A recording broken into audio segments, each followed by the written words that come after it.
Welcome to the Economist in Your Ear podcast.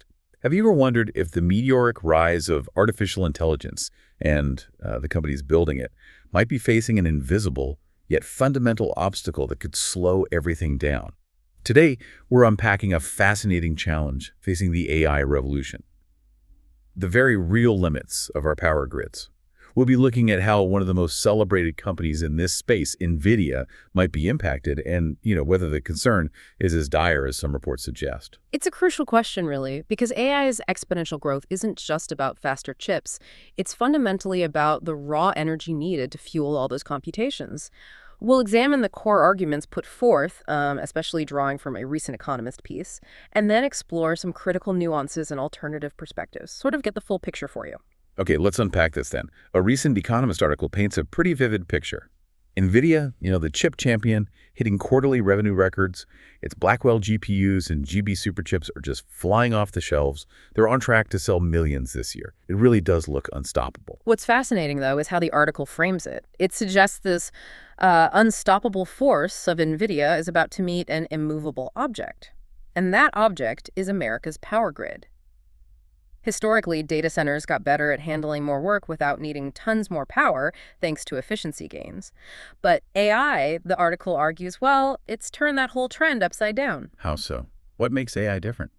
It's the nature of the computations. Training these huge AI models involves massively parallel processing. It pushes chips to their absolute limits for long stretches, and that just burns way more energy per calculation than typical computing tasks ever did. Right. And the article puts some numbers on this, doesn't it? Yeah, let's look at those figures from The Economist. A standard non-AI data center rack, maybe 12 kilowatts, something like that. But an AI module training large language models. The article says it can demand a whopping 80 kilowatts. And even for inference, like running the model, it's still 40 kilowatts. And the chips themselves, NVIDIA's zippiest ones, like a single Blackwell GPU, apparently needs 1 kW. That's 3 times its predecessor, the H100. The article highlights NVIDIA's big NVL72 modules. They pack 72 of these Blackwells together, operating at 132 kilowatt per rack. That's a lot of power density. Wow. And then there's the cooling issue on top of that. Exactly. The article really drives home that additional burden. It claims a secondary cooling system for these powerful racks could add another 160 kilowatts per rack just to stop them melting, basically. Okay, 132 kilowatts for the compute, maybe another 160 kilowatts for cooling. So what does this all mean for the grid, according to their math? Well, the article does a projection. It assumes, maybe optimistically, maybe not, that half of NVIDIA's anticipated sales, like 6 million Blackwells and 5.5 million GB superchips between early 2024 and early 2026, end up in America. If that happens, they calculate it would collectively raise U.S. power demand by an astonishing 25 gigawatts GW. 25 gigawatts just from those chips. How much is that, really? To put that in perspective, it's almost double what all American utility-scale power producers added to the grid in total back in 2022. So it's a massive number. Which raises the obvious question. Can the grid actually handle that kind of surge? That's the core question, yeah. The article points to surveys of data center managers, and apparently available power and transmission capacity, they're now the top concerns, even more than getting the actual GPUs. So the bottleneck is shifting. Seems like it. And estimates from banks like Morgan Stanley are predicting a potential U.S. power shortfall of maybe 45 GW by 2028. The trend is definitely there. The article mentions an assumption that power providers will just step up. Right. That's the implicit assumption. And while the power sector is starting to move, capital spending is rising, the article urges caution.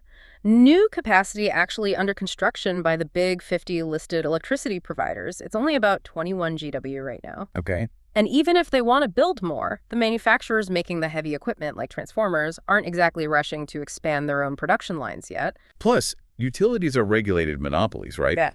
Passing on huge investment costs to consumers might not be easy. There could be public pushback on higher bills. Precisely. So there are definitely hurdles on the supply side. Okay, so The Economist clearly identifies this power crunch as a major challenge.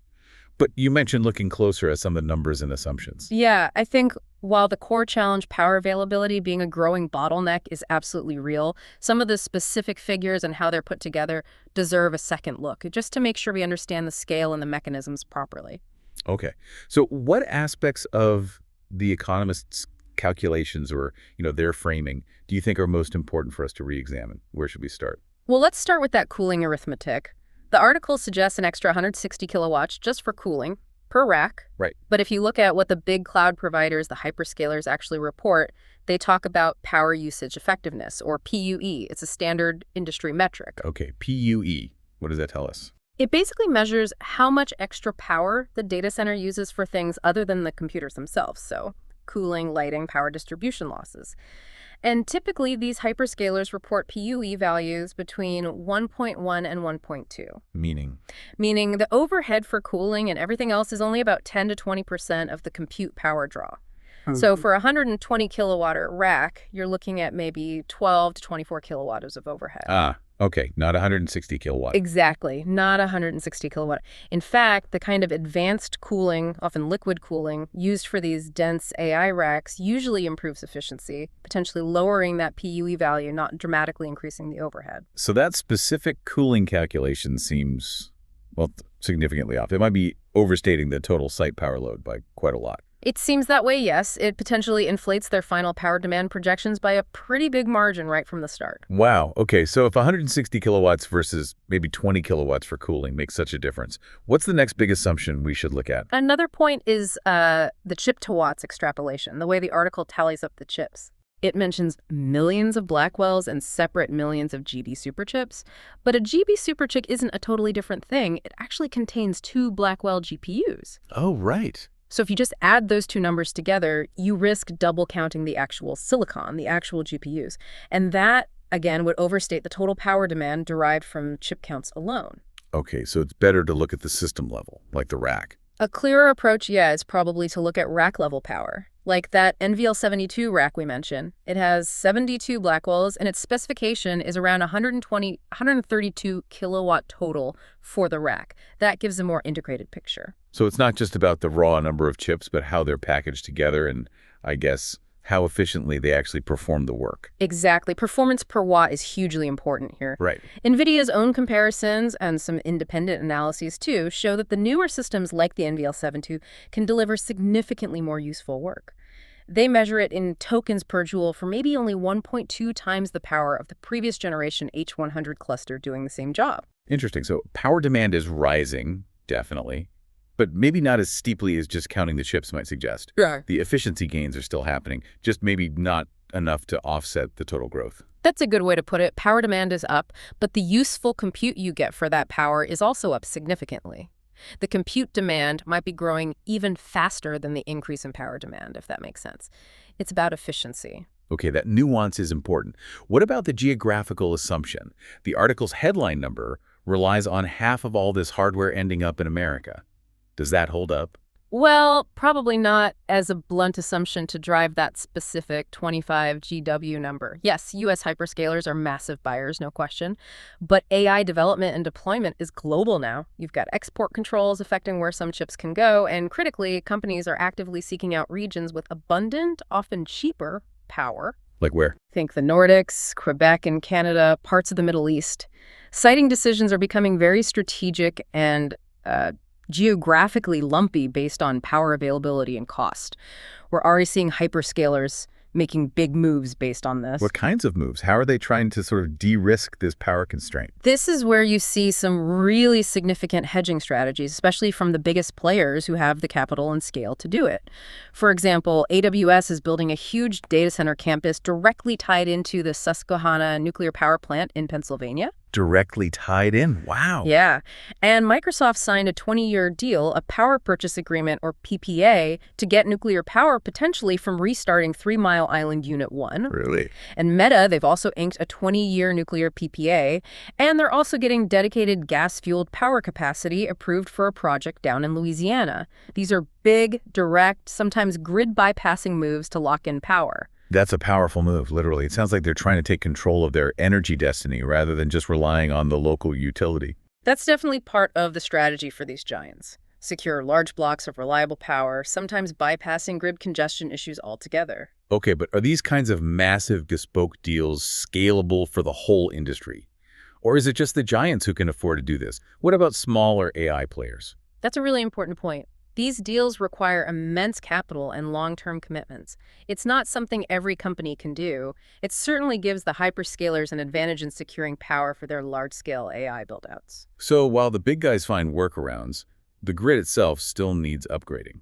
What about the overall national capacity picture? Is it really as static as the 2022 comparison suggests? Well, on the supply side, U.S. generation capacity is ramping up faster than just looking at 2022 additions would imply.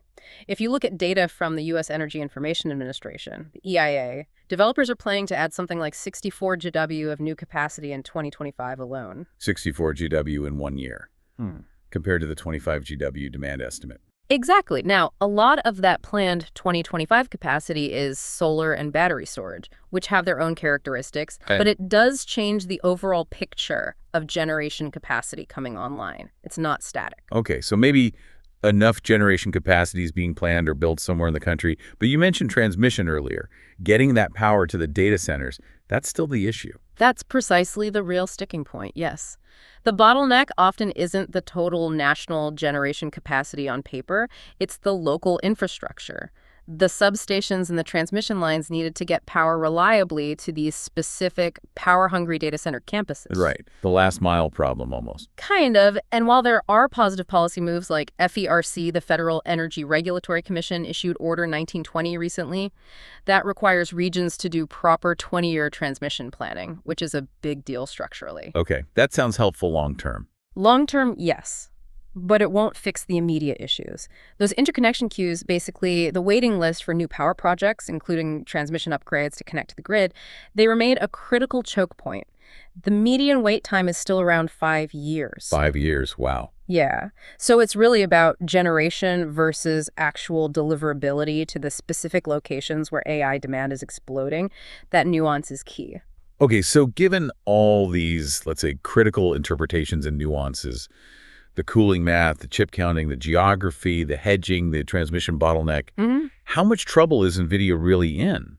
Does this Powerwall actually stop their amazing run? Well, in the near term, probably not directly stopping NVIDIA sales, no. The big buyers, Microsoft, Google, Amazon, Meta, they're almost certainly going to continue acquiring accelerators like Blackwell. They need them for their AI roadmaps. Now, could some of those newly purchased chips end up idling for a while?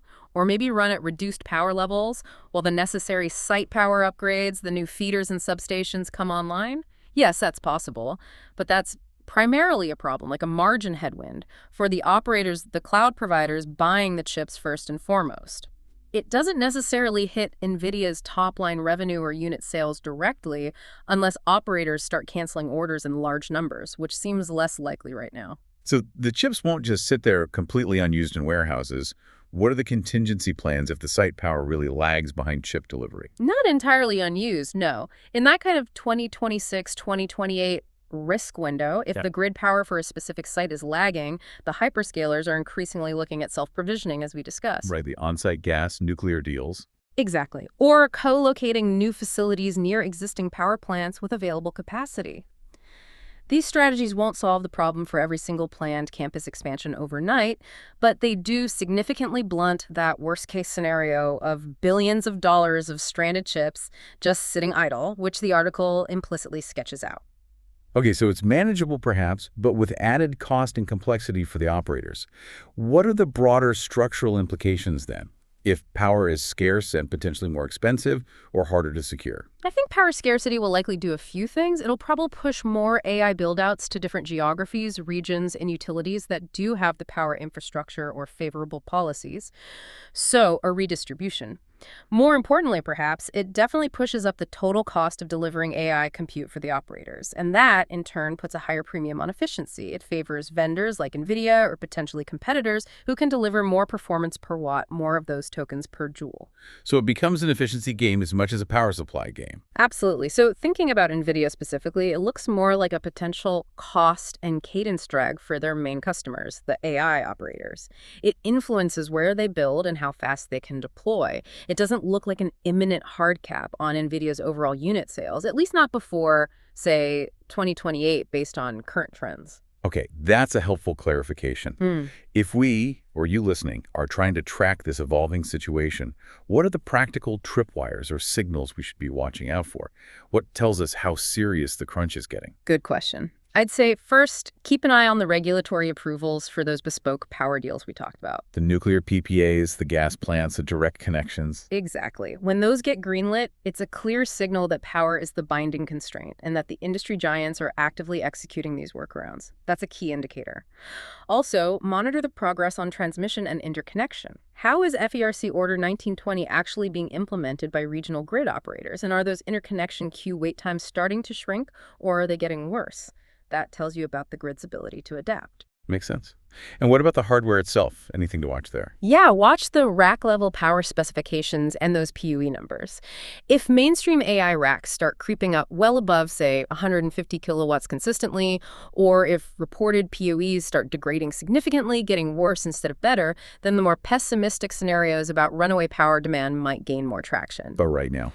Right now, as we said, NVL72 is around 132 kilowatt, and hyperscalers are generally holding those PUEs around 1.1 to 1.2. So that's the baseline. And finally, look at policy signals and market prices. Are capacity prices rising sharply in key grid regions like PJM in the Mid-Atlantic or ECOT in Texas? What are organizations like the International Energy Agency, IEA, saying in their updates about the share of global electricity consumed by data centers? Those broader market and policy tells offer crucial context. Great. So putting it all together, while the economists certainly identify a critical looming bottleneck power for the AI industry, a closer look suggests the immediate impact, particularly on a company like Nvidia, might be more nuanced. It seems more about the cost and the cadence, the speed of build-outs for the AI operators, rather than some abrupt halt in chip sales hitting Nvidia directly anytime soon. The challenge is definitely real, but the solutions and adaptations are already underway, reshaping the energy landscape as we speak. It really shifts the focus, doesn't it, from just power shortage to a more complex power delivery and power efficiency challenge. And this begs a fascinating question for the future. How will this intense pressure to optimize power consumption and to secure these bespoke energy deals fundamentally reshape the competitive landscape for all AI companies in the coming years? It's not just about the tech anymore, it's deeply about their energy strategy too. Thanks for listening. Follow us to stay updated with the latest insights on The Economist every day. And don't forget to like, comment, and share.